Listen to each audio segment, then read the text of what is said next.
Hi to the school board and Mrs. Superintendent. My name is Kaylee Earlywolf, and today I'm going to be talking about food insecurity and the free and reduced lunch program at Tahlequah Public Schools.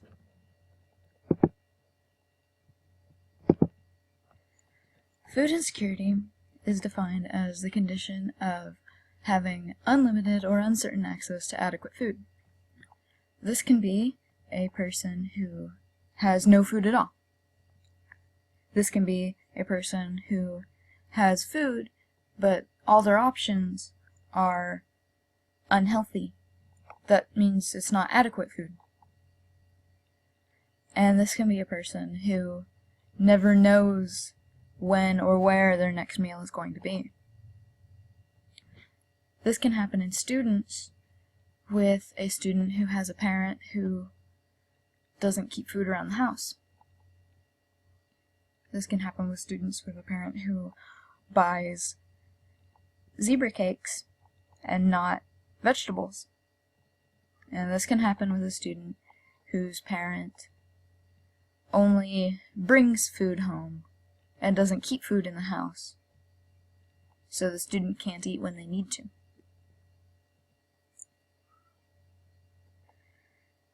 Studies have found that I've cited in my report that around 4% of students who qualify for free and reduced lunch are food insecure in one of these ways, in one or more of these ways. Almost 3/4 of the students in our district qualify for free and reduced lunch. And when you take 4% of 72.3% of 3,500 students, you end up having about 100 students in our district that do not have adequate access to adequate food. There are around 100 students in our district that don't get to eat properly. I talked to three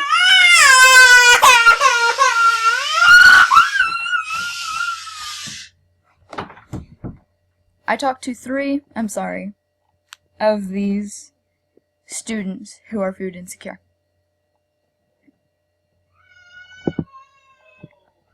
This is the interview form that I used to talk to these students. I asked them the following questions. I also researched food insecurity and how the free and reduced lunch program affects food insecure students. I have also cited 4 peer-reviewed journals, or peer-reviewed articles, in my paper, from which I'm drawing research in this presentation. Also, I also have data from the government, from the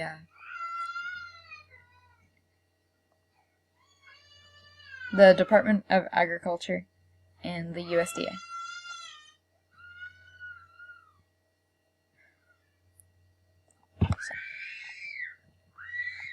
Originally,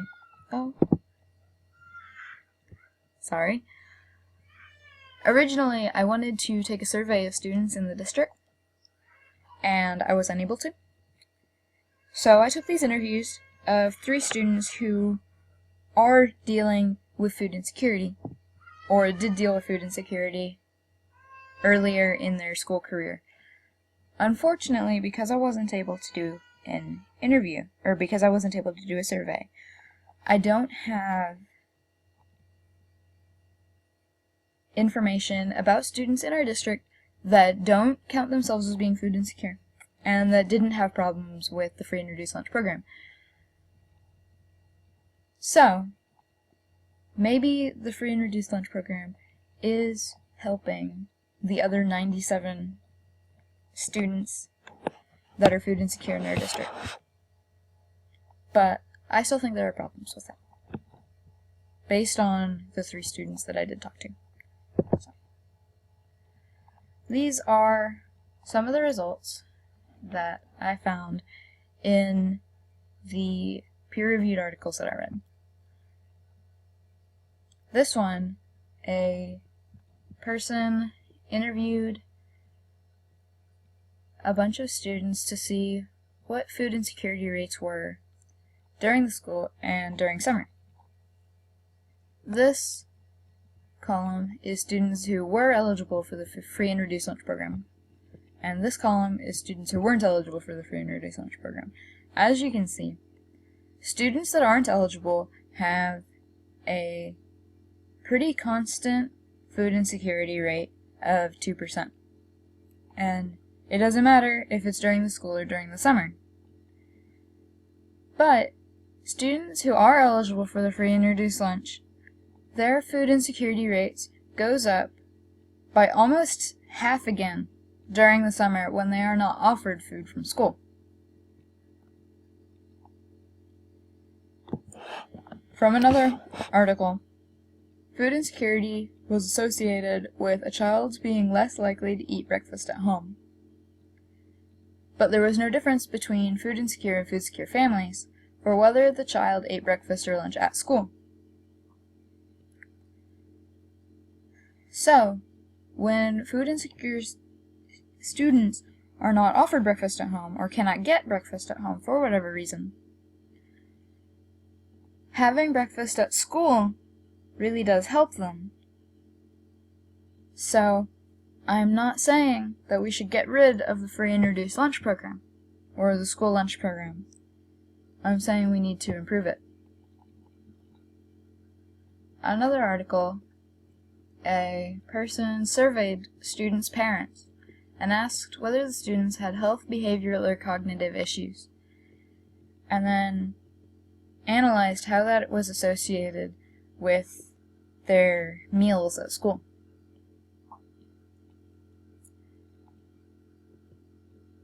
Food insecurity was associated with health and behavioral issues.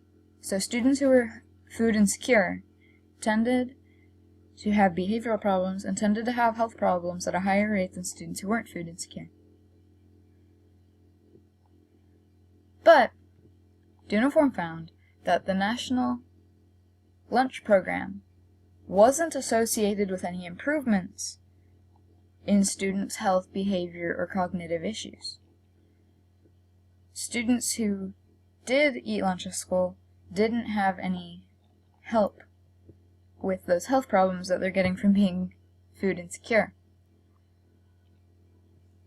Uniform thought that families would use the school lunch program, but only to replace food that this child would have eaten anyway, rather than add to the child's overall diet. That if a child wasn't getting food at school, the parents would feed them lunch, or send lunch with them, or whatever, but the parents would make up the nutritional deficit. But, as we're seeing in this graph, that isn't really happening. When students don't get lunch at school, more students are food insecure. 2 of the students that I interviewed said that they had to supplement their school lunches after school or even during school. One of the students I interviewed had to buy snacks from the vending machines because the lunch he got at school wasn't enough. Another student that I interviewed always was hungry throughout the school day, and after she got home, ate whatever was in the house. Obviously, both of these, buying snacks out of a vending machine and eating whatever's available instead of having an actual meal, are not very healthy ways of getting a child's nutrition.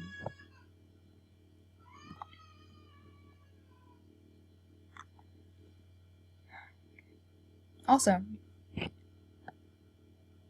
schools with a high level of students that are participating in the free and reduced lunch program would have fewer grocery stores and more convenience stores in the neighborhood, showing that maybe students who are already low income and are already getting free and reduced lunch, and are more likely for food insecurity anyway, have a harder access to food, especially healthy food. Another student that I interviewed, the other one, ate fast food basically daily during her period of food insecurity.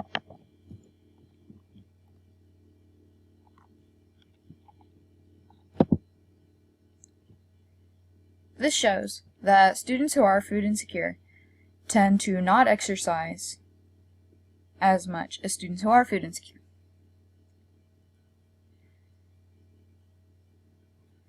All of the students that I interviewed did not exercise, and 2 said that they were tired and had no energy every day because they didn't get enough to eat at school to supply them with that energy. The National School Lunch Program has restricted calories per meal to 750 to 850 calories per meal, and that's it. However, a teenager's need for energy, depending on physical activity levels, age, the size of the student even, can be as low as 1,400 calories per day to as high as 3,200 calories per day. A 100 calorie difference from 750 to 850 cannot take this almost 2,000 calorie difference into account. All 3 students that I interviewed had a consistent desire for more options for their lunches, both in the quality of food and in the quantity of food.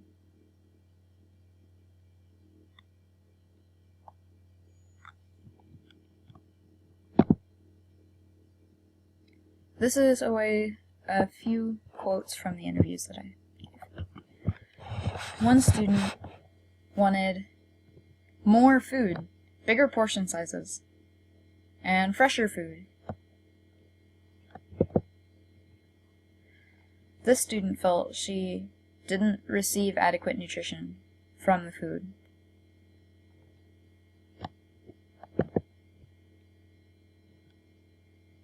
And this student was always hungry. The portion sizes are not enough for the teenagers that we have at the school, at the high school.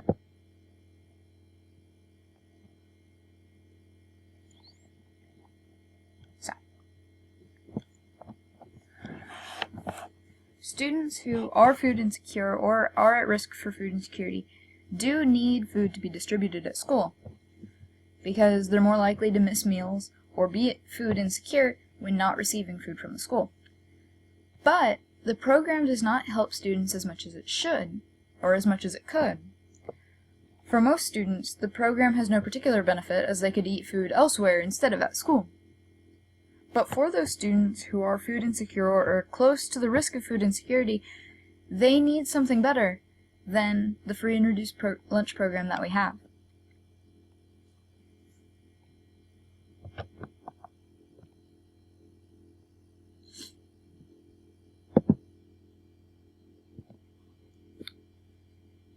So, between the articles, the peer-reviewed articles that I pulled information from, and from the students from our own school district that I interviewed, I think that our schools need more and healthier food options to help the students who have different calorie needs than 750 to 850 a lunch, and more education about nutrition and exercise. Thank you.